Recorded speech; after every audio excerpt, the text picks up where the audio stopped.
Hello everyone, my name is Dian from Northeastern University. In this video, I will introduce our recent work, Policy Learning in SE3 Action Spaces. In the spatial action representation, some work uses a top-down image of the scene as the observation. Each pixel in the top-down image could represent an action targeted at the corresponding 3D location. A fully convolutional neural network is often used to generate a pixel-wise Q-value map. This is a nice approach because the fully convolutional neural network can generalize over different object positions. It also requires fewer action steps compared to the action space of the n-vector displacement. However, this approach is often limited to a 3D action space of xy theta, where theta is the top-down orientation along the z-axis. Besides, this framework also leads to a large action space so that it is hard for a DQ agent to find a good policy. In this work, we make two contributions. First, we propose a Q-function representation, ASRSE3. In this approach, the state space is enlarged in exchange for a smaller action space. It works in the 6-dimensional action space in SE3 and selects actions sequentially using 5 Q functions. Second, we propose a variation of DQfD that is better suited for the large action space. In ASRSE3, the first Q function Q1 is encoded using a fully convolutional neural net. It takes an input of a top-down image of the workspace and outputs the values for each xy position. The UNet also generates a state encoding EFS that will provide the state information for the other Q functions. We define an encoding function f2 that encodes the selected xy position into an image by cropping the workspace image center at that position. Q2 is encoded by a standard CNN that takes input of EFS and the image crop generated by f2. The output of Q2 is the values for each theta action at given xy. The encoding function f3 encodes the selected xy theta by first applying f2, then rotating the crop by the amount of theta.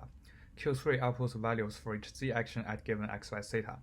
Similarly, f4 and f5 keeps applying the successive transformation z and phi. Instead of using a one-dimensional image crop, f4 and f5 output a 3-channel orthographic projection image that can encode more action spaces. The output of Q4 and Q5 is the values for each phi and psi action, respectively. In the end, the greedy actions from all 5 layers combine the overall greedy action. Our second contribution is SDQfD, a variation of DQfD. DQfD penalizes at most 1 x per action with the maximum value, which is now efficient in the large action space. SDQfD penalizes all x per actions with a value higher than the x per value minus the marginal constant L, making it more efficient in large action spaces. We test our approach in a set of changing block stacking tasks in both simulation and the real world. The picture shows the target structures for different tasks, and the video shows one example run for building H3. We first test our approach in a SE2 action space of xy theta, then we test our approach in a 6-dimensional action space in SE3. In the SE2 experiment, the lab table shows the performance of different algorithms at the end of training. SDQfD works the best, and ASRSE3 improves both DQfD and SDQfD compared to the baseline FCN approach. The right table shows the time efficiency of ASRSE3.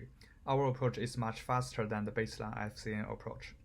In the SE3 experiment, in order to let the agent actively control phi and psi, we place 2 ramps in the workspace. Some objects are initialized on the ramp, and to offset the angle brought by the ramp, the robot needs to control the 2 outward plane orientations. The video shows some demo run when we apply the trained model on a real robot, and the table on the right shows the experimental result. The robot succeeds in 36 out of 40 runs in task 4H1.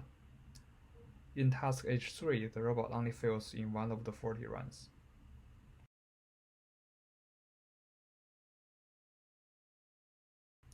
H4 is the hardest task where the robot needs to execute 10 actions to reach the goal structure. The robot succeeds 32 out of the 40 runs in H4.